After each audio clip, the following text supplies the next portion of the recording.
Welcome to Paranormal Almanac.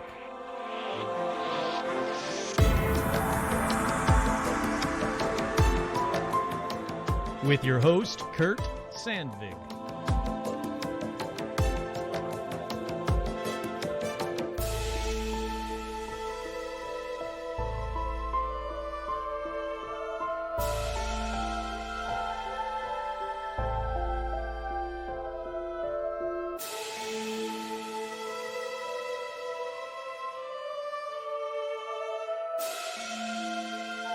That's right, I'm your host, Kurt Sandvig, and on this week's edition of Paranormal Almanac, let's talk about Long Island. Yeah, that Long Island. Yeah, the place. You'll find out. Relax. But first, as always, we have shout-outs. Head on over to patreon.com/Paranormal Almanac for even more Paranormal Almanac, if that's what you're looking for. If you're looking for even less Paranormal Almanac, then make sure you head on over to patreon.com/Paranormal Almanac. It's even less Paranormal Almanac than you're getting now, but more, but less. You'll see. Just go up and sign up.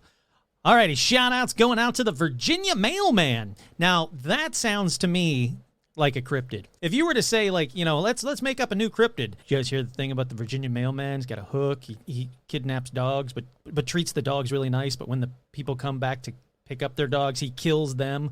Like that kind of a thing. So, Virginia Mailman, new cryptid. I like everything about it. Shoutouts to D. Henry, Tony, Flory, Jason, Vicky, Crow, Clay, Tim, Coxie, Buzz, Tom, Lobita Works, Glacier, Maine, Isabel, Jen, Stacy, Tamara, Amber, Tracy, Matthew, Stacy, Sandy, Kelly Joe, Menace the Beast, Kick Ass Magic Robot Webcomic, Sandy Page, Kosh, Sean, Andrew, Scott, Andrea, Devin, Melody, Ricardo, Vicky, Christopher, Vanessa, Marisol, Liam, Roger, Michael, Terminal Animal, Alicia, Becca, Jake and the Beasties, Elizabeth, Wojtek, Sherry, Art Muffin, Trudy, Tim, Kenneth, Paul, Ricardo, Ian, Armor Times 10, Alexandra, George, Seth, Zozo the Demon, Hayden, Cindy, Kim, Ashley, What's That, Carrie, Robin, Will, Lorna, Phil, Mangano, Russell, April, Isabel, Audra, Dorian. Hey, Dorian, been a while. Cindy, Bob, Stacy, Paula, Jerry, Leo, Scostin, Lindsay, Han, Megan, Matt, Jeff T, Harley, Suzanne, Joe, Lawrence Strong, Veronica, Autumn, J. Mark Manning, Carolyn, Martin, Jade, Nanashi, Chuck, Todd, Jamie, and Elijah Hendrickson, Dan, Laura Pitts, and Gamer Fan. Absolutely special shout out to Gamer Fan. For no other reason than I want to do a special shout out to Gamer Fan. All right, we have two more special shout outs, as always, to Joe Teague and to Stitch. Head on over to tpublic.com/stores/paranormal-almanac for all your Paranormal Almanac needs. I know I say that really fast. Let me slow that down. That's tpublic.com/stores with an S /paranormal dash, the actual symbol, don't write dash, almanac, the paranormal little symbol dash almanac, and you'll find all the shirts, including the 200th limited edition shirts. And for all those that are keeping real close eye on the merch, you'll notice that some of those 200th limited edition shirts are gone. That's right, I'm taking them down. Slowly but surely, because I don't know where we're at. I think we're like 196 or 197 or something. It's crazy. We're getting so close to the 200th episode, with which those shirts are in response to, or because of. I don't even know what I'm saying at this point. Just go to that thing and buy some stuff, and it'll be fine. And it can go to my mental health. How about that? All the money will go to my mental health. Alrighty, let's do a quick Hand of Fate update. Fire edition. Alrighty, so for those that have followed the Hand of Fate, you might remember that in the original letter, yeah, I guess it's a letter, the piece of paper that had the thing on there from the person named L, which, by the way, L, please come forward, be on the 200th episode. That would make me very happy. But you'll remember that the reason they got rid of it, a bunch of stuff, weird crap was happening, up to and including a fire. Well, cut to 2 Fridays ago, I'm sitting there watching TV. I'm on the couch watching TV, and I look out. It's like 9 o'clock at night. And I look outside, something, caught my eye, and I look outside, and I'm like, gee, It's like as bright as daylight out there. What the hell? So I open up the curtains and yep, sure enough, my neighbor's hedges aflame. And I'm not exaggerating when I say these flames were 15 to 20 feet high. Turns out there was an arsonist in my neighborhood. Thankfully, he's been caught. Fuck you, buddy. But myself and my neighbors put out the fires before it could get to the house. It was very close. It was very scary. Very, very terrifying. I'm sure I've talked about it on here before, but nice try, Hand of Fate. So close. You almost got me, but you didn't get me yet. I'm just guessing that it was the Hand of Fate, and, it wasn't exactly accurate. It was like, I think this might be his house. Let's charge this thing up. And nope, you missed me, Hand of Fate. Ha-ha. And I'm sure there's a bunch of people out there like, no, don't tempt the Hand of Fate. I'm okay. Besides that, let me take a look. Let me turn around, make sure it's still there. It's still there. Yeah, that's it for the Hand of Fate update. Again, Elle, if you're listening, please, for the love of God, reach out to me via email or call during a live show. Hold on, my mic's all squonky. Or, reach out to me, basically, any way you want to, because I really like to have you on the show. But you do have to prove that you are the Elle that sent me the package. And you might say, well, how is that person supposed to do that? Well, I do slightly remember what was written on the around the postage. So I think we've got a way to prove that it's the real Elle. Alrighty, with that, is that it? Merch? Yeah, head over to buy 200. Hand of Fate. All right, fire didn't get me, motherfucker. All right, let's go into paranormal news. Paranormal news.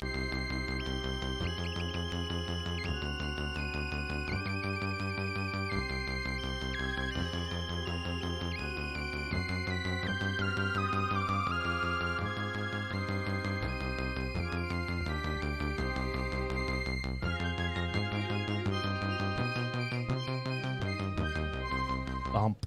Yeah, I did the bump on the right bump.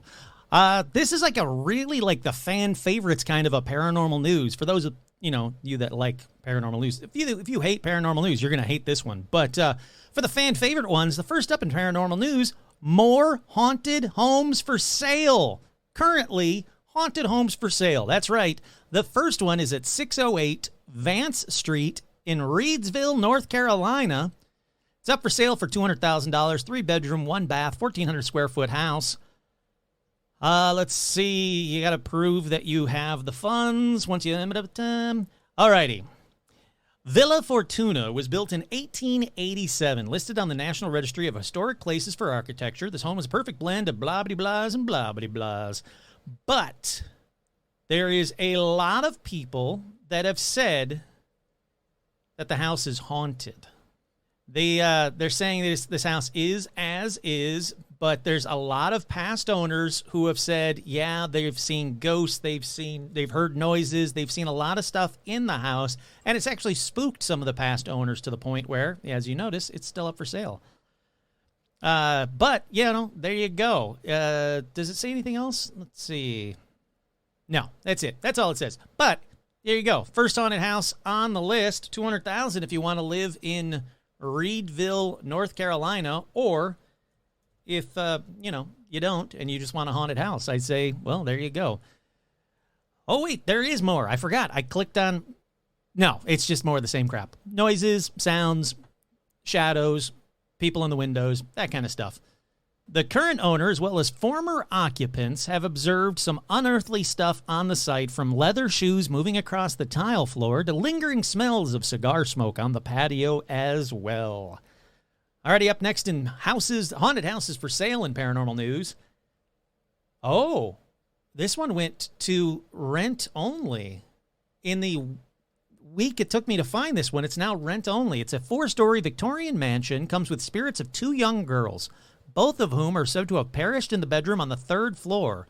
Lore says one died by fever and the other died by violence. The hauntings are a local legend, and multiple previous owners and visitors claim to have met the ghosts or felt their presence. The screams of young girls, unexplained temperature drops, exploding items, and more have been observed in the house.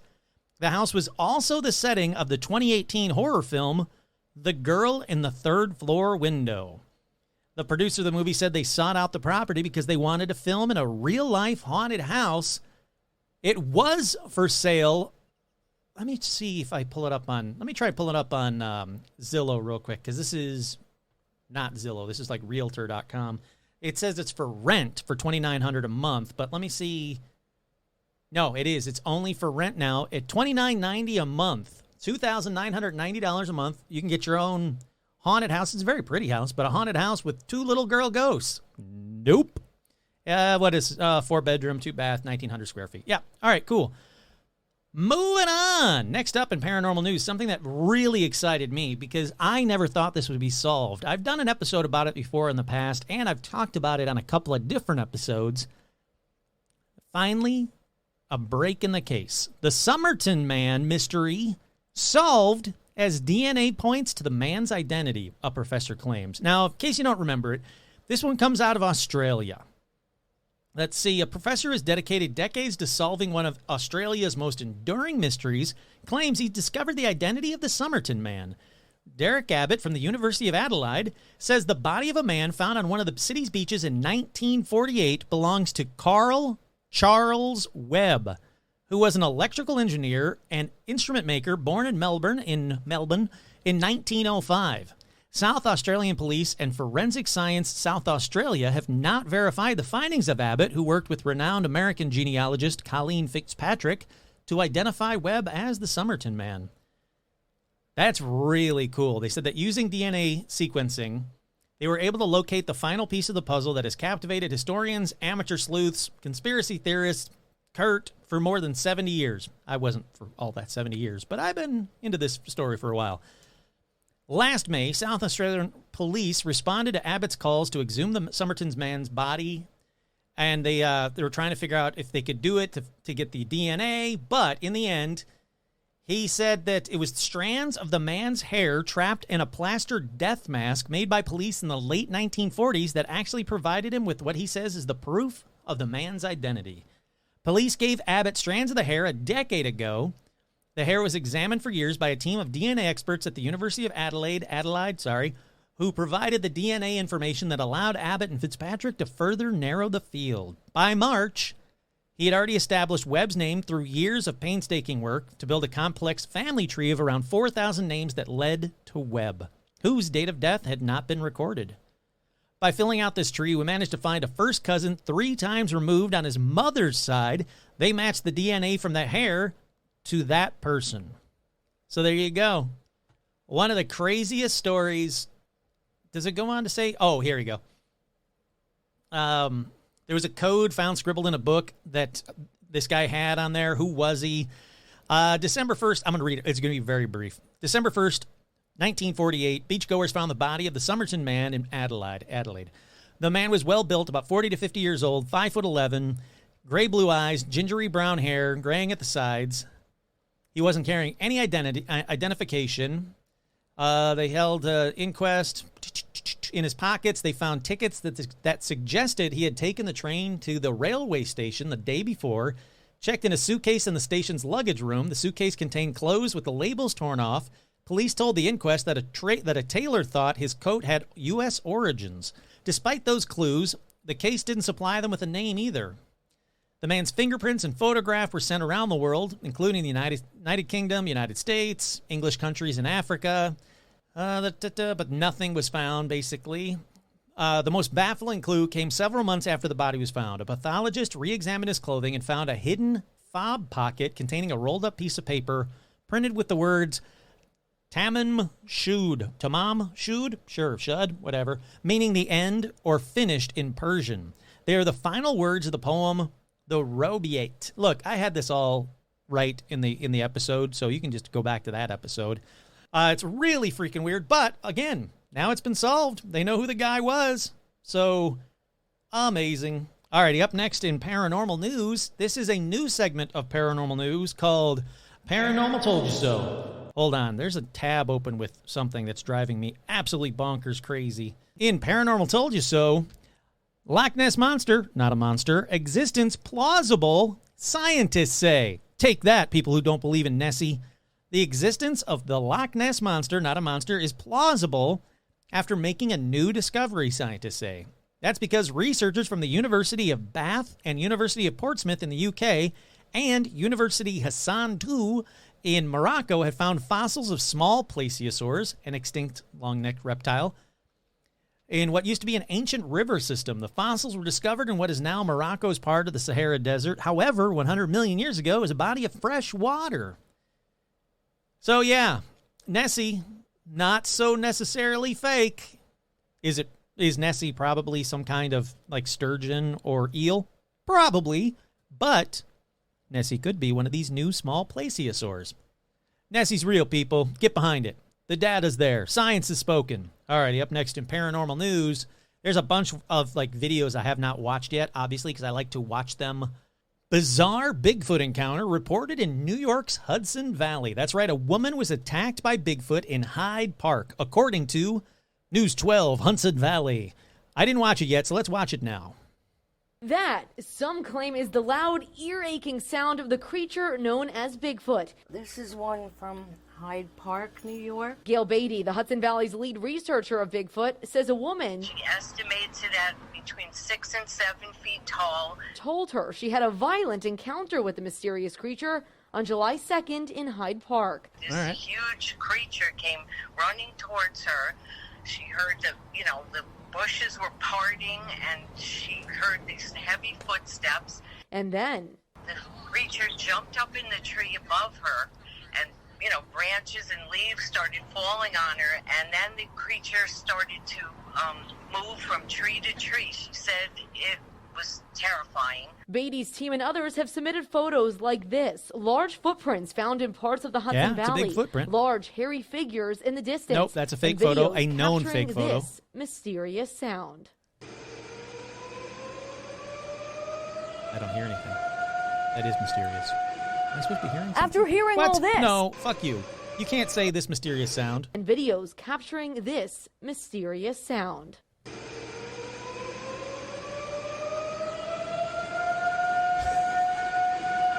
After hearing no all this, sound. do you believe in Bigfoot? No, because, yes, but not because of you, lady. There's no, you can't say this mysterious sound and then not put in a mysterious sound. Like, come on, people. But yeah, so there you go. Hudson Valley people in New York, you got yourself a Bigfoot. Maybe, possibly. And if you hear that mysterious sound, let me play it for you again. Yeah, so if you hear that noise, a Bigfoot might be behind you. Whatever you do, don't panic when you hear this noise. Don't panic. It's okay. Alrighty, this up next in paranormal news. Scott's mom calls in priest to bless house after black ghostly figure was captured on the CCTV. Maxine Hughes was so unsettled by the shadowy figure, she called for the priest to come to the house and bless it. Alrighty, I want to watch the video. I don't want to read the rest of the story. I want to watch the video. I've been wanting to watch this for a while. Oh, there's going to be an ad. I can feel it. Let me mute that. I guess I'll read to you while it's telling me this bad ad. A Glasgow mom was left scratching her head after bizarre paranormal activity was captured on her home CCTV. Maxine Hughes was left startled when a strange black figure was spotted creeping through her gardens in the Barrowfield area of Glasgow. After multiple sightings of the strange figure, she contacted her sister Nikki Mulheron, who shared the footage on Facebook. Okay, so let's see this fucking footage. All right, at least it's playing the commercial again, but we'll see if this comes up after this commercial or not. Maybe I'll cut this out. Kurt, you figure it out. Or just, listen to the mysterious Bigfoot noise while we're waiting for this commercial to end. My God, what an eerie noise. All righty, the commercial's ending. I won't even tell you what the commercial's about because they're not paying me. Fuck them. Okay, here we go. Hearing anything, but maybe I'm not supposed to, so maybe I'm just supposed to see it. Oh, wait. Go back. So it's a CCTV camera. It's actually a cell phone of a CCTV camera of 2 cars parked, 4 cars technically parked, but facing 2 cars parked. Let me watch it again. It looks like a bug to me, but we'll see. Yeah, that's a bug. That is a bug crawling on the camera. Boom. Debunked. Moving on. You wasted your time having your house blessed by a priest because he blessed a bug. That's what he did. Alrighty, up next in paranormal news. Maybe I'll post that up on the Facebook so you guys can see what a bug looks like and don't bless your house when you see it on your cameras. My God, they're going to really freak out if they ever catch like a bird on their camera. Let's see. Woman convinced photos shows Bigfoot or she's been expertly pranked. A woman with a remote camera set in the woods around the mountains. Around the mountains? What mountains? Claims that she captured images of the elusive Bigfoot. Carolyn Day posted these images in a Facebook group that platforms photos taken on trails in Washington State in the U.S. I just checked my camera that is deep in the woods behind Mount Si in the Snoqualmie Valley. Sure. Either there's a Sasquatch in the area or I'm being expertly pranked. Alrighty, let's take a look. It's a short-looking Bigfoot. I want to see the other photos. Okay, there we go. That's a dude in a costume. That's a Bigfoot in a costume. Moving on. I got lots to get to. I'll post that on the line. I'll post that on like Facebook as well, so you can see that one. But that's a guy in a costume. Alrighty, up next, Michigan news for you, all you Michiganders. Fortune tellers are now welcome in Petoskey, Michigan. No fingerprints or background checks are required. In early 2022, let me skip ahead. It's they said that it was unlawful. It was fake. You guys were scammers. They pressured some like scammer to leave in the city in 2014, but now they're saying, all right, you can come back. Just stop it. Just be nice, basically. Alrighty, I'm going to move on to the next story because this is the last story in paranormal news, but I want to actually get into this episode. It's a long episode, and I'm already tired of talking. Incredible moment, UFOs spotted hovering over Sandwell by YouTuber. That's right, YouTuber Drew Taylor was filming at the Dudley No. 2 Canal for his Black Country Magnets channel.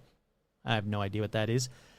25-year-old was filming on Thursday evening, July 21st, when he noticed a strange object in the sky. He described it as big and round, noting it was gliding against the wind before going higher and then disappearing.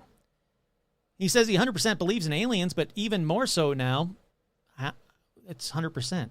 You already believed in aliens. Whatever. Hello, everybody. Welcome back to another evening tonight. Like your accent, dude. No, keep playing. I like his accent. Yeah, so we're back off resuming from the canal line where... I have no fucking clue what this guy is saying. And the video is really spotty. Apparently, the Birmingham Mail... We left off in last video. What are you saying to me, dude? Some interesting stuff. Oh, this video is really buggy. And I can't understand a word the guy's saying. He's holding up some black thing, saying stuff's all black and muggy. All right, but where is the... there's the UFO. So the UFO pops up behind him. When you seen the things what we pulled out, it was very cool. What are you saying to me, dude? All right, I'm skipping this one because it's taking too long to load. Oh, he's magnet fishing. I get it. All right, so he's throwing a magnet into the water, pulling out crap. All right, so yeah, there was something behind him. I don't know if it was UFO. It's too buggy, the video on that side. I'll have to find another video from another website that doesn't have, like, 90s internet speeds. All right, let's take a quick break. We'll be right back with more Paranormal Almanac because I want to get I really want to get into this story here.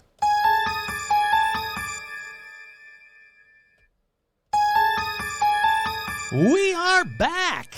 Look, on this edition, I started with a very specific story. Then I went down that rabbit hole, which led to that rabbit hole, boom, boom, boom, boom, boom, until I was so overwhelmed that I kind of just put this story away for a very long time. And then I kept thinking, I'm like, I should go back to it. I should figure out how to do it. And I'll be honest, I'm going to tell you right here, right now, I don't know if this is going to be a cohesive episode because it's just so much crazy shit. But anyhow, so the more I went down these rabbit holes, I found out that it wasn't just one spot. It was an entire place, a specific place. It was Long Island, or even more specifically, if you want to get there, bases on or off of, or just off the coast of Long Island. So I was like, all right, now I have the basis for this episode. It's going to be basis and bases. It's going to be about a bunch of bases on Long Island. Well, how am I going to figure out what's true and what's not? Because this story has been regurgitated so much that it actually took me a while. It was like an onion. It was like this is a paranormal onion of a story. I had to keep peeling off layer after layer and shitty, stinky layer after layer before I think I figured out what's true and what's not true, but you'll see what I'm saying. It's not as bad as I'm making it out to be. I'm just warning you now that this one really took a while for me to kind of figure out how the hell I was going to tell it. Now, in case you didn't know, and, why would you? Montauk is the first place I'm going to be talking about. It's at the eastern tip of Long Island, New York, and right at the end of it is a place called Camp Hero. You're going to hear a lot of crazy stuff about Camp Hero, warning you now. Some might actually sound kind of familiar, but I don't want to spoil it or jump ahead, so let's just get into it. Let's start with the basics, what I do know is true. And at the very beginning, I would say, Camp Hero was built in 1942, but it dates back to the Revolutionary War. It was a huge base with even bigger guns, ginormous freaking guns that they saved that when these guns were tested, they never actually, thankfully, ever had to shoot down any enemies with them. But when they actually, did the artillery testing, they said it would shatter the nearby house's windows, which weren't all that nearby, mind you. They're just ginormous freaking guns that came out of the side of the mountain base, or the hillside or whatever, the land basically. That's true, 100% true. I know that part is true. The base was built to look like a fishing town, so the buildings were built to look like, churches and homes. So if the enemy did fly over, they would just think, it's a fishing town, not worry about, holy shit, that's a ginormous gun and we're dead. Then, in the 1960s, a ginormous radar tower was installed. It's called a Sage radar tower. Don't worry, I'll tell you why later. It doesn't matter. It's real. It's still visible, and this thing is freaking huge. Everything about this island, or this base, I should say, is huge. The guns, yep, we love our big guns. Radar tower, let's make it even bigger. This thing was huge.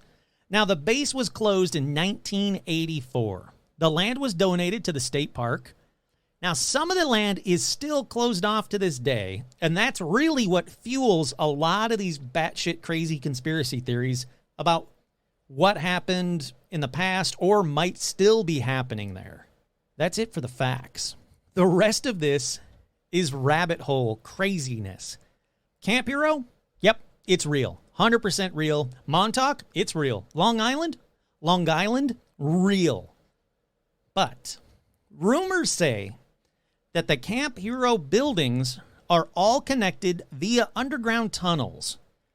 Some say the tunnels go all the way through the town next to it to another base. But from everything I could find, there was a couple of different kinds of shows about this base. A lot of people have done, like podcasts love to do episodes about this and say everything is real. Fuck that noise. It's not. But from what I could find, they did do ground penetrating radar. It's been done at Montauk Point, right where the base is. And they found there were no underground areas, just some anomalies that can easily be explained by the massive water and fuel tanks and other stuff, like the equipment and stuff, that they removed when that base was shuttered. So, as far as I'm concerned, because they did you could watch them do the ground penetrating radar, no tunnels. No tunnels were found. It's also rumored that ginormous radar dish that's still there, like I said, that's real. You can go and see it. But a lot of people have said that the radar dish has changed direction a few times up until 2011, even though, remember, the facility was closed in 1982. That would be very telling that there's something still going on at the base if that was true. But I can't find one photo of the radar dish moving or even pointed in a different direction. So I'm going to call bullshit on that until I find evidence. Let's just say grain of salt. I don't believe it. It's also rumored. Well, no, let me skip ahead. Let me skip ahead to 1992, because that's when the real crazy shit starts happening. That's when a book was written called The Montauk Project, Experiments in Time. It was written by Preston B. Nichols and Peter Moon. Let me pause here to say that no, zero, none, nothing, no evidence ever, not a shred of it, not 1% of it has ever been proven or true or anything has ever come forward that either of these men were ever connected to Camp Hero ever. And it's been really investigated by a lot of people. And I went down the same things that these people went down, and I found the same stuff, which is nothing. There is no proof ever that they were ever connected to Camp Hero. Now, they said in that book, in the series of books, the Montauk Project books, that the base was a super secret base that dealt with kidnapping and psychic training of children, known as the Montauk Boys. It also dealt with telepathy experiments, portals to other times and dimensions, weather experiments. Oh, and don't worry, I'll unpack that, times and dimensions and portals and Montauk Boys shit in just a little bit. Preston said he recovered repressed memories about his time at the base, where he was a subject in the psychic children experiments. Now, soon after the book was released, other dudes came forward to go, hey, I was too. I remember that. I was at the base too, and I was involved with the Montauk Project. Again, no proof that any of them were. Oh, and why do they suddenly have to have their memories pop up? We'll get to that too. Don't worry. Let me unpack it a little bit more. Now, let me read some of the stuff from the book and its sequel books. In the 70s and 80s, Preston said he was the leader of the psychotronics movement, where he claimed that government agents were using electromagnetic radiation to transmit ideas directly into people's heads. You know what? I can kind of see that. And you know what? They're even doing it now. Using electromagnetic radiation to transmit ideas directly into people's heads. It's called a podcast. You're welcome. You're listening to one now. But you know what? So far, if that was it, if that's where he stopped, I'd go, yeah, I can believe that. I can totally believe that. But he doesn't stop there.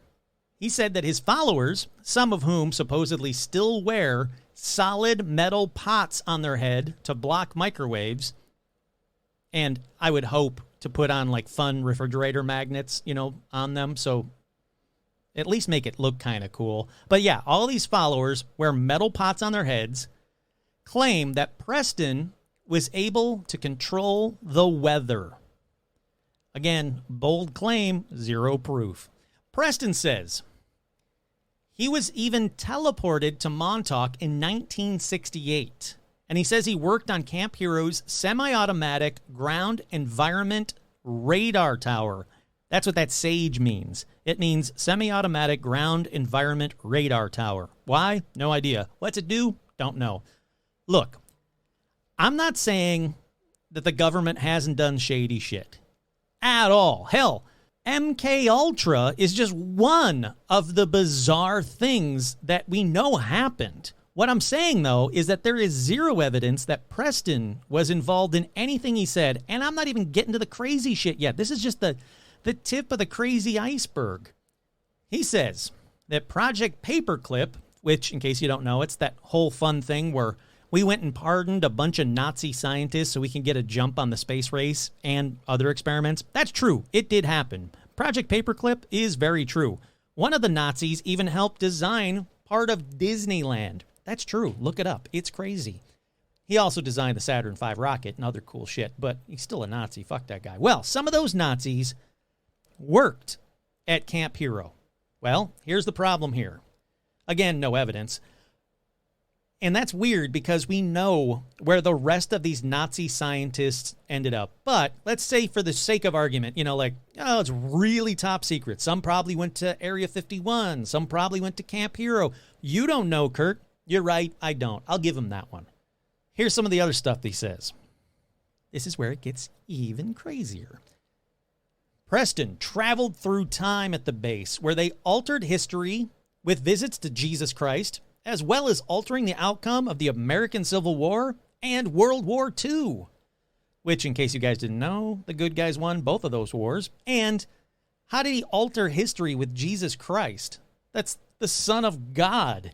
If they went back in time, they actually found Jesus Christ and went, Jesus Christ, you're real.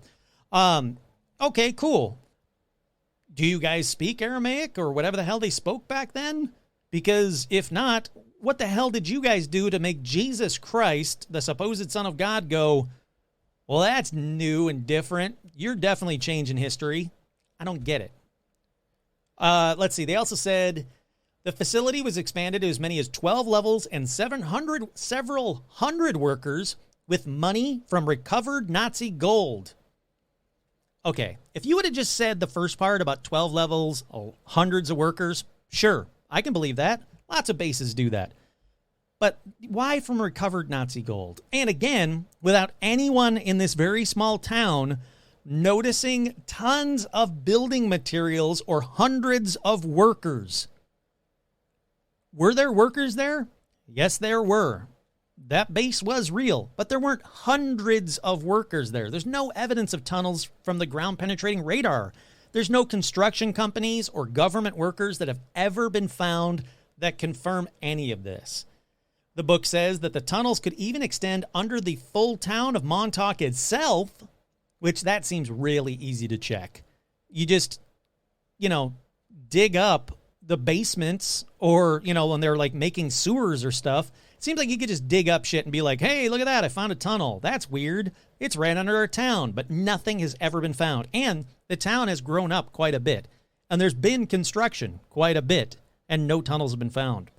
They said that homeless people were abducted and subjected to huge amounts of electromagnetic radiation. Few survived, but don't worry, one did. He'll be brought up shortly. Sure, I can't prove or disprove this one. It sounds like something that our government would do. Round up a bunch of homeless people and do a bunch of funky-ass tests on them? Yeah, I can get behind that one. Sure, why not? They said that people had their psychic abilities enhanced to the point where they could materialize objects out of thin air. Now, this is brought up a lot by these guys that I'm going to get to. They said they remembered going through the hypnosis, being there. They said that one kid got so good at it, it was like the perfect kid. Let's call him, I don't know, if there's a bunch of kids and they don't want to give them names, let's just call him 11. And 11, just my own number that I came up off the top of my head, was so good at moving stuff and seeing through space and time and materializing stuff that anything the doctors asked him to do, he could materialize, but it would be like a ghost or a hologram of the object. It looked solid, but you couldn't touch it kind of a thing. Now, one guy named Stuart Swerdlow says that he was involved in the Montauk Project, and as a result, he has psionic powers. That his psychic faculties were boosted so much, but at the cost of emotional stability, PTSD, just being a normal dude. Let me talk about him for a minute. That guy, he lives in Michigan, so yay, shout out to you.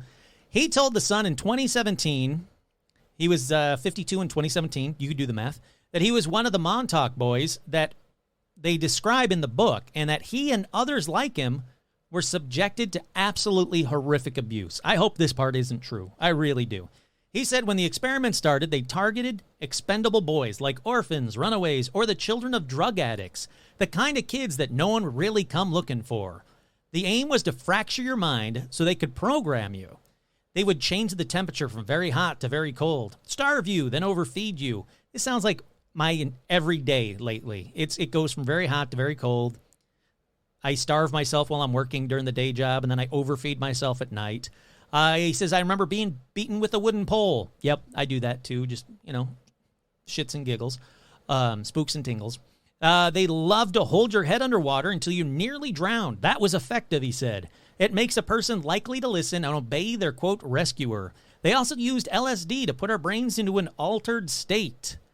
He goes on to talk about sexual abuse of the children by these doctors, that some of the Montauk boys were actually sent to Mars and back to biblical times, that Men in Black were involved. In the early days, as we were perfecting the coordinates, a lot of boys were simply lost. I still have nightmares about it today. I wasn't there when the Montauk chair was shut off. The what? Don't worry, I'll get to it. But it felt like I had suddenly been unplugged from electricity. They also go on to say, let me get back to the other stuff the books say. Don't worry, we'll get back to these crazy people in a little bit. That a porthole in time was created, which allowed researchers to travel anywhere in time or space. This was developed into a stable time tunnel. Now, contact was made with aliens through the time tunnel, and the aliens actually gave them some technology. This allowed them to access hyperspace. Mind control experiments were conducted again, runaway boys and all that fun stuff. Many were supposedly killed during the process and buried on site. Again, nothing was ever found. And why? Why were they buried on site? You've got a time tunnel. You could chuck them through time. You know, maybe that's what they did that fucked up Jesus. They just started chucking a bunch of boys, dead boys on him. But why bury them on the site? Why not dump them in the ocean, which was right there? If you don't want to use your time tunnel, why not, say, well, thank you, extraterrestrials, for your technology. As custom on our planet, here's a dead boy. I mean, there's a lot of ways to get rid of some dead children if you really wanted to, if you had access to this shit that they said they had access to. All right, let me continue on. On or about August 12, 1983.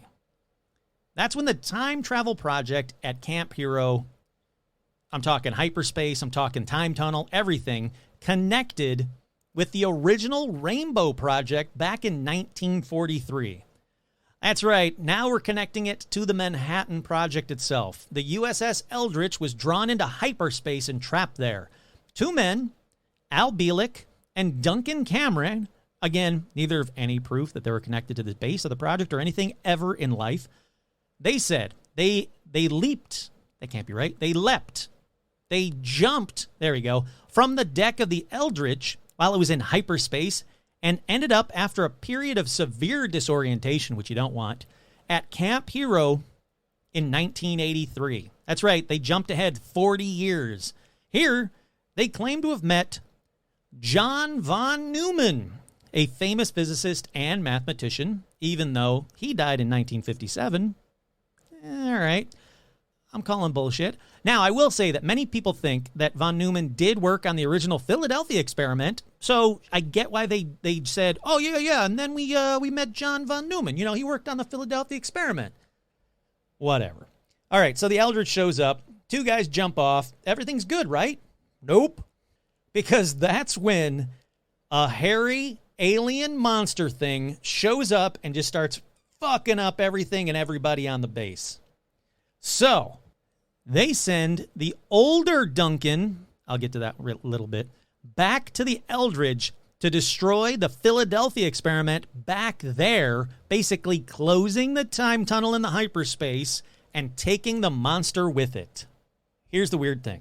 There is a ton of evidence that a hairy alien monster thing did show up and they managed to send it back in time. So that part's real. No, I'm kidding. None of that is real. There is not a shred of evidence that something that looked like the big orange hairy monster from Bugs Bunny ever showed up, started killing everybody, so a guy jumped back in time and then shut down the portal from the past. You know what it's like? It's like these guys were really drunk and they just started riffing off each other. They're like, then the hairy monster showed up, remember? Yeah, he was an alien hairy monster. Yeah, then he started killing everybody, so we went back in time. Yeah, then we destroyed the time machine and the hairy alien monster thing. Is that what you called it, right? Yeah. It got sucked through time. Come on, guys. All right, according to Preston, he said, we finally decided we had enough of the whole experiment. Gee, wonder why. There's child sex abuse and drugs and alien hairy monster dudes and two guys jumping off a ship. And come on. So the contingency program was activated by someone approaching Duncan while he was in the chair and simply whispering, "The time is now." At that very moment, he said he thought of a monster. The transmitter actually portrayed a hairy monster. It was big, hairy, hungry, and nasty. But it didn't appear underground in the null point. It showed up somewhere on the base. It would eat anything it could find, and it smashed everything in sight. Now, several people saw it, but almost everyone described a different beast. So if you have different, descriptions of it, that's why. Everybody looks at it differently. This is actually what this guy has said many times in interviews. Oh, it's exhausting. Then, metahumans and experiments in special serums to create such individuals were tested at the base. That's right, Captain America type shit was done at the base too. Then, after the experiments were completed, or, the destruction of the whole facility, depending on which book you read, because, they change shit in the books and interviews. They never keep their story straight. Anyhow, the facility was closed for good. All the staff were either brainwashed, shot, or sworn to absolute secrecy. I really hope they gave the staff like that option. Which would you like? You can have sworn to secrecy, brainwashed, or shot. Now, I recommend the brainwashing, but the shooting is very popular. Like, pick one. Okay, all the records are destroyed. But, according to some stories, research. Oh, my God. My tongue will not. It's the hairy monster's got my research continues at the site to this day, but with enhanced security.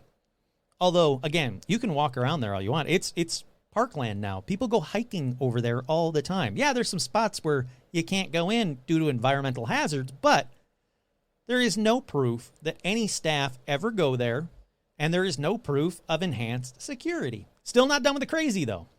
Filmmakers were brought to the facility to begin working on a project that would culminate with the moon landing hoax. Yep, that's right. According to Preston, when the base was still operational, I'm assuming in '69, they filmed the moon landing there. Sure, why not? I don't even care anymore. The military personnel in charge weren't just military personnel. Oh no, according to Preston, they were in fact cultists who built a 50-foot ziggurat, or step pyramid, out of titanium. All right, where'd that thing go? The rest of the base is now hiking trails, and you can see the tower and stuff. Sure, parts are closed off, but no one has ever mentioned seeing a step pyramid. And just think about the workout you could do climbing that thing. Get your steps in. Thank you, cultists. Nothing. No proof ever of any 50-foot titanium step pyramid. Let's keep going with the crap that he's talked about. Early work on inventing the internet and its implementations were undertaken there. You know what? I'm fine with that one. Experimental flying saucer aircraft prototypes were created there and shipped to other secret bases for testing. Sure, why not? The base isn't big enough for that, and there's a town that was right there. Instead of doing it in the desert where no one could actually see it, let's do it in a populated part of Long Island. Sure, why not? Bioengineering projects undertaken there eventually created the Jersey Devil. Now that one's just fun. Let's just forget that the Jersey Devil was first spotted in 1735, but hey, time travel, hairy monster aliens, why not? It's like they were picking and choosing their favorite paranormal stuff and being like, and then that happened there? Moon landing? You like the moon land, the hoax? That happened there.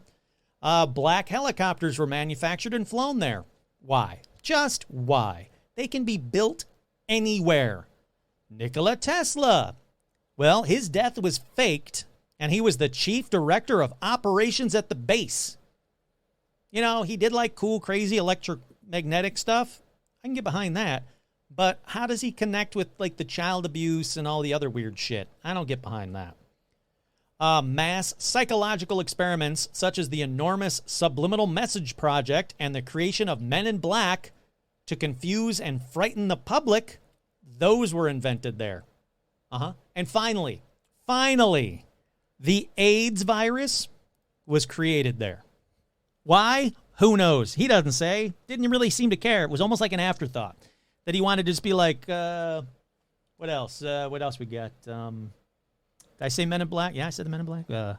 Black helicopter. Oh, I said black helicopters too. AIDS. AIDS was there.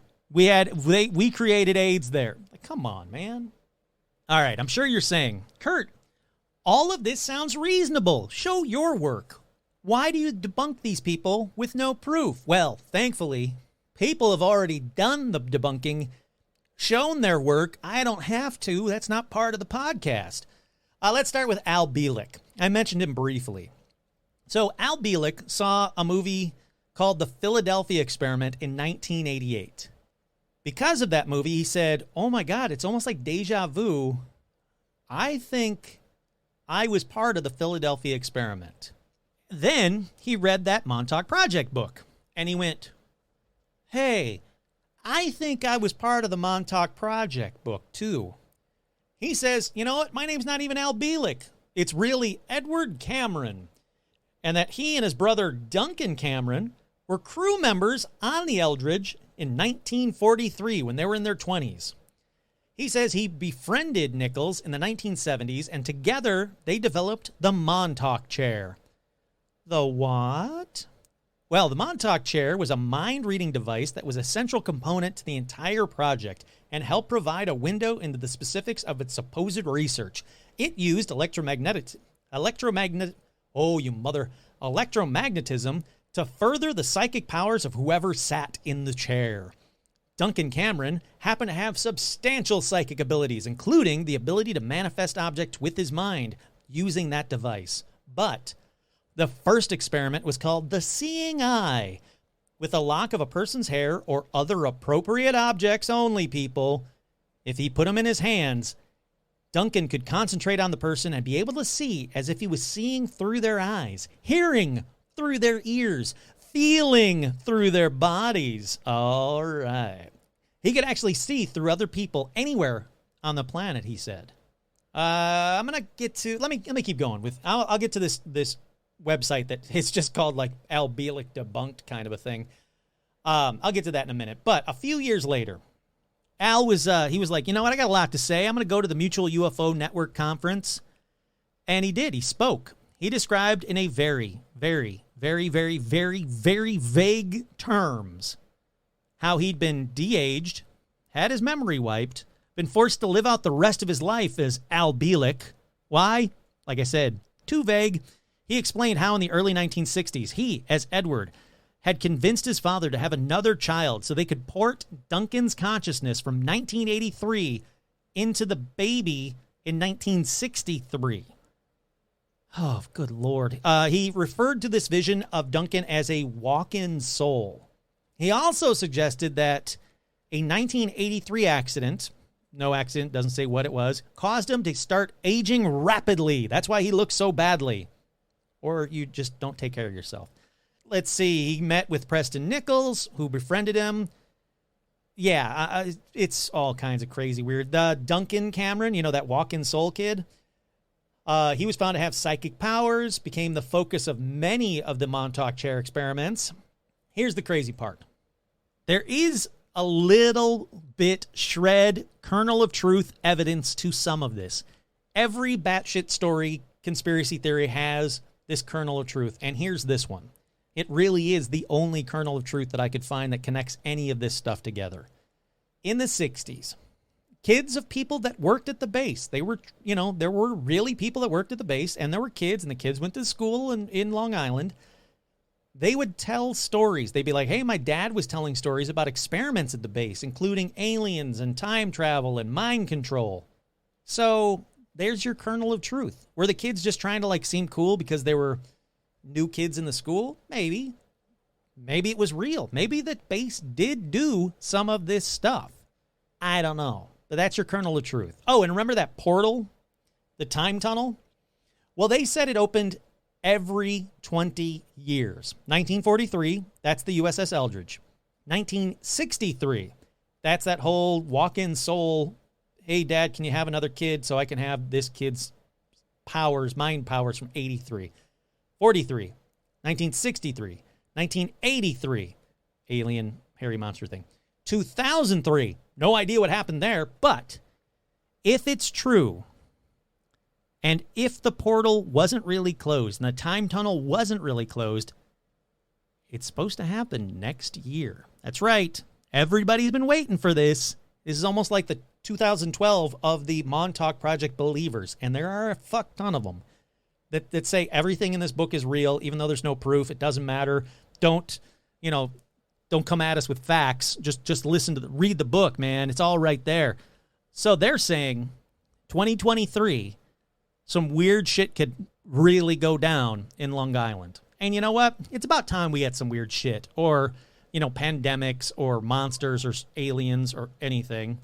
So we got that to look forward to. All right, like I said, does any of this sound kind of familiar? Remember I mentioned 11 earlier? Well, that's because the Duffer Brothers used this nonsense to come up with their first draft for Stranger Things. In fact, the original title for Stranger Things was actually Montauk. That's real. And it was going to take place in Montauk.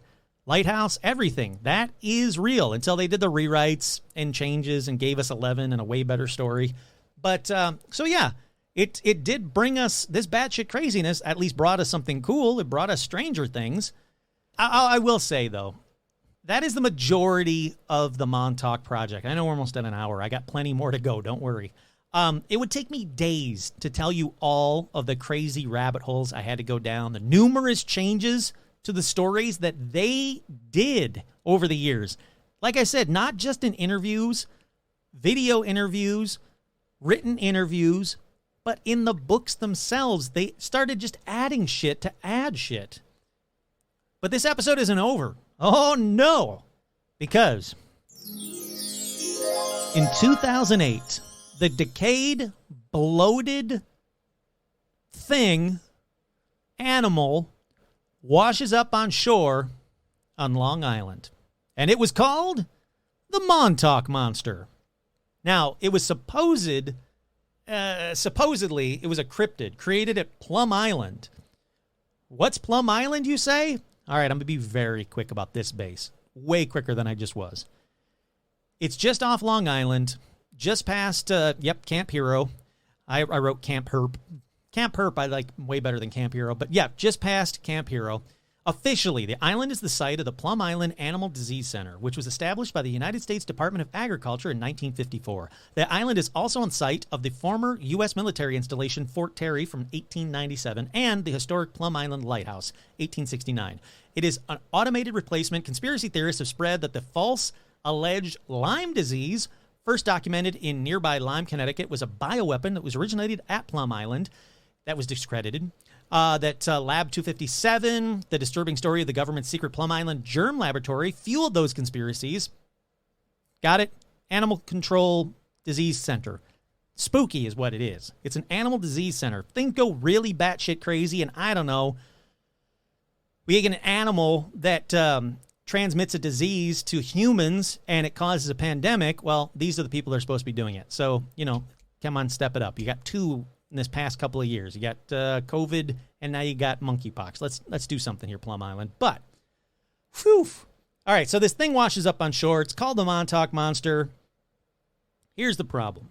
Experts say it's just the bloated carcass of a raccoon with its upper jaw missing, and it's not a cryptid at all. Whew. Okay.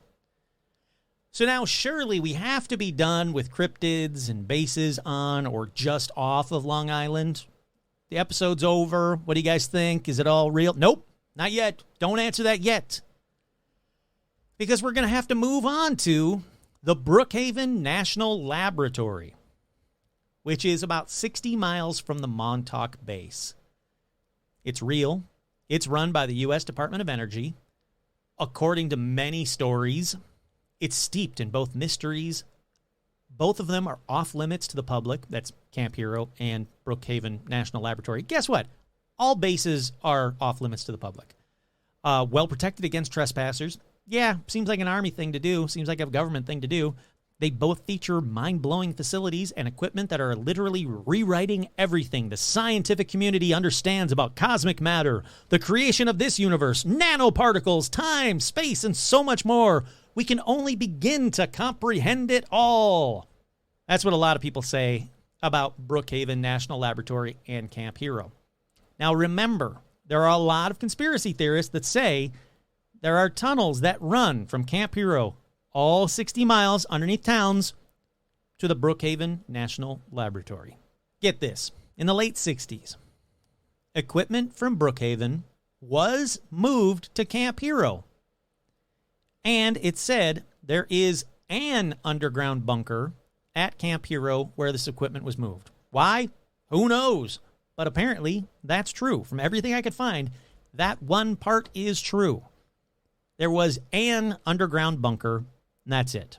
But the bases were working on something together for a very long time, and some say are still working on together.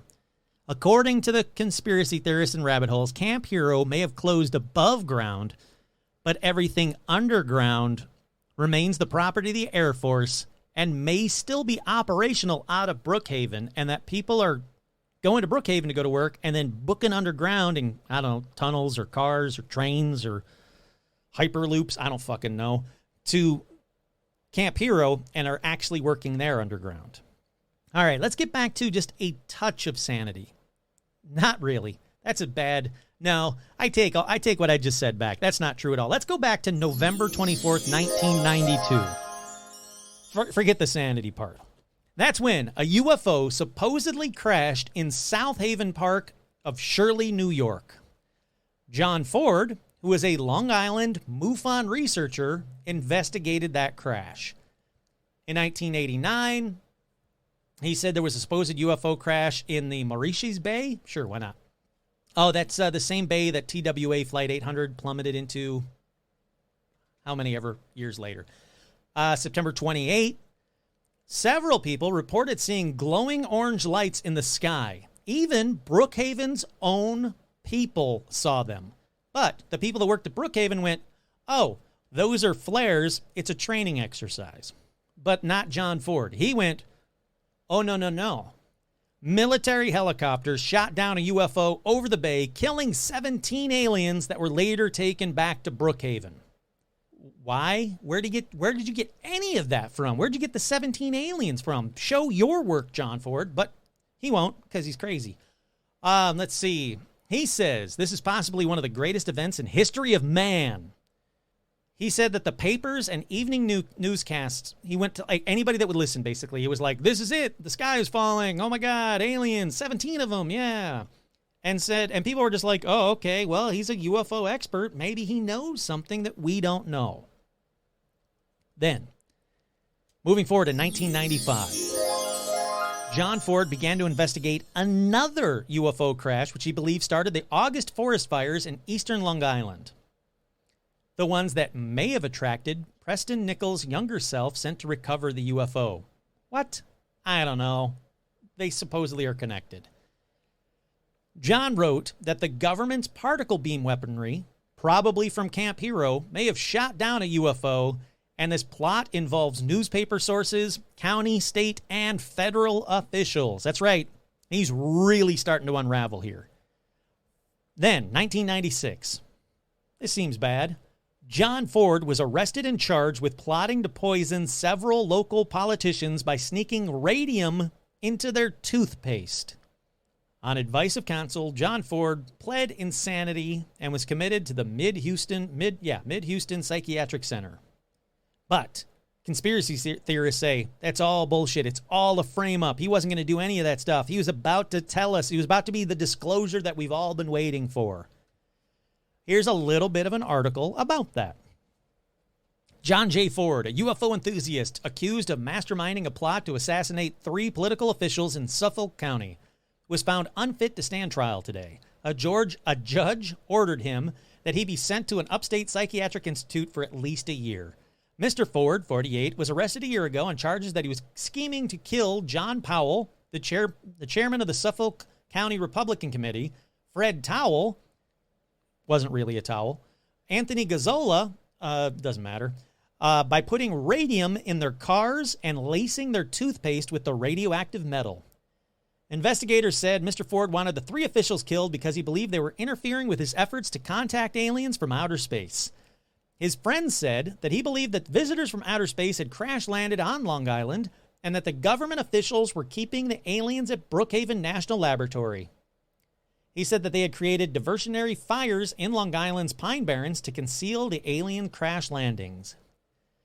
After reviewing reports from several psychiatrists, the judge was like, yeah, he's batshit crazy and moving on. I kind of fudged that last one. All right, so the judge said he should be re-examined in 90 days. Keep re-examining him. Okay, they kept doing it. He kept being crazy. Let's see. He spoke with a woman called Mona Rowe, who worked at Brookhaven National Laboratory quite a bit, to the point where she started to get worried about him. She said, you know what, I believe in alien life, but there's none here. It got to the point where she even invited John Ford to tour Brookhaven National Laboratory, to open any door he wanted and allow his own experts to search for aliens or UFOs. She said, look, we got nothing to hide. It's not that exciting here. And she said Ford never took her up on it. It's bizarre. Let's see. Midnight, June 13th, 1996, Mona Rose's phone rang. She said that it was a sort of radiation SWAT team that said, hey, we need your help right away. She accompanied the team to a Bellport home surrounded by police where they found hot radioactive sources encased in lead in the back of a pickup. And they went, yeah, you guess who lives here? And she's like, oh, no. And they're like, yep, that John Ford UFO crazy guy. Now, they did say, here's kind of the problem. The radium was such small amounts, it would have taken decades to kill anybody. So, womp womp, I guess. Let's see. Is there any more? There's a whole lot more. And this sucks is because this guy was like a good guy. He donated to like dog pounds when Hurricane Gloria hit. They said he was, he dated regularly. He was engaged twice. He was a good guy, but he is also an avid gun collector and, then went to try and kill some people. They said he had 35 licensed handguns and rifles, bulletproof vests, knives, ammunition, sorted military crap. Why didn't he just look? Don't do it. Don't go crazy and just shoot somebody. But why do the radium in the toothpaste? Why did you think that was the best plan? Then they have transcripts from him getting busted. I got that very dangerous stuff in the back of my truck, says Ford. How bad is it, says this other guy. It's in a 3-inch lead container, and it's leaking 5 rotogens per hour. This isotope, he'll start glowing within 24 hours. They started laughing, put it in a bag, take the little bag, put it underneath his car seat. I'll kill that fucking President Clinton also, up the fucking ass. I'll do it. Does he eat Italian food? Well, then take that yellow shitty fucking powder, and mix it in with chopped garlic, the radium in with the chopped garlic. That'll kill him. Yeah, he's crazy, people. He's crazy. So, yeah. A lot of people think he's not crazy, and he was framed for all of it. Even though you can hear him saying this shit. They have, they caught him. They have him on tape. They played it at the court. But they say, nope, that wasn't really him. He wasn't really saying that, or you guys made him say that. He was about to disclose aliens, and then this shit happened. It's all, too convenient. Sure, he just happened to have a shit ton of guns and radium and talked about killing some people, but he's a nice guy, and he was going to tell us about aliens. There are a lot of people that are very avid Ford fanatics and very avid Project Montauk people. All right, now's your time. What do you guys think? Can any of this be true? I mean, the bases are real. Both bases. All 3 bases are true. Plum Island, that's real. Brookhaven, that's real. Camp Hero, that's real. But I'm saying any of the crazier shit. Is that true? Have you read the books? Maybe I am glossing them over because it's just too much batshit on per page, I like a little batshit per page, but when it's all batshit per page, my eyes gloss over, and I'm like, I can't. Come on. I can't. It's very clear you're making shit up, and just stop it, okay? Stop. What do you guys think? Is any of this shit real? Have you ever heard of the Project Montauk? Does it make you enjoy Stranger Things less or more? For me, it makes me kind of laugh because, cool, they got a really cool story out of it. I love Stranger Things. Can't wait to see how it ends. It better not end with some hairy alien monster just fucking shit up until they open up a portal back to an old boat and suck them in there. I'm going to be really mad, Duffer Brothers. Really mad. So there you go. This is, I don't know, if it's not even a debunk episode, I don't think. I mean, I did debunk some stuff. Other stuff I can't prove or disprove, but it just sounds too stupid to be real. If you, I didn't even go into, like, I should, but you guys get it, right? I didn't even go into the Al Bielek website that just debunks everything he says. That he was nowhere near any of these places. They went back through his life. They found his family. They went to his family tree. They found where he grew up, that he was nowhere near any of it. He was in Scottsdale, Arizona. Like, there's none of this stuff is true at all. It's really funny how deep into this shit they go. I'm talking like these people found like his social security and tracked him through paychecks and stuff where he was supposedly, at those times. Like, they went through his entire life to say, no, look, here's everything. Here's where you were in 56. 72 and 73, here's where you were. You weren't a boy being molested or whatever in the Montauk chair or whatever, the time chair, whatever the fuck it was called. They're like, no, here's where you were. Here's your paychecks. Here's taxes. Here's where you worked in 79 and 80. Here's where you were 75 through 98. Like, none of it is true. And yet he's still going, well, that's all fake. Yeah, it's all time manipulated bullshit. So, yeah, I'm sorry. I don't buy a lot of it. I can't prove or disprove some of it, sure. But just why? Again, if they would have stopped, if they would have just done the very beginnings of it. Hey, there was this base, secret time travel, psychic kids experiments. They abducted, hobos and kids, and they did this shit. I would have been like, holy fuck, yeah, I could see our government doing that. But then they went too far. It's always the case. People always go too far. They don't do just the basics. They keep going until you just go, all right, well, now you're just full of shit. And that's where I think they are.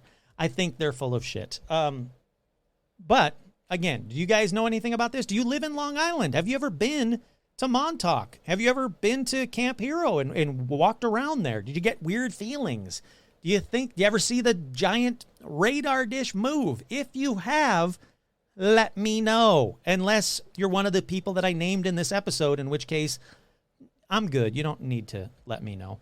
I watched a documentary about this, and this guy wanted it to be true so bad he ignored the stuff that was easily disprovable for his own, documentary. And that's not the way you're supposed to do a documentary. Well, once again, I'm your host, Kurt Samvig, and this has been another edition of Paranormal Almanac.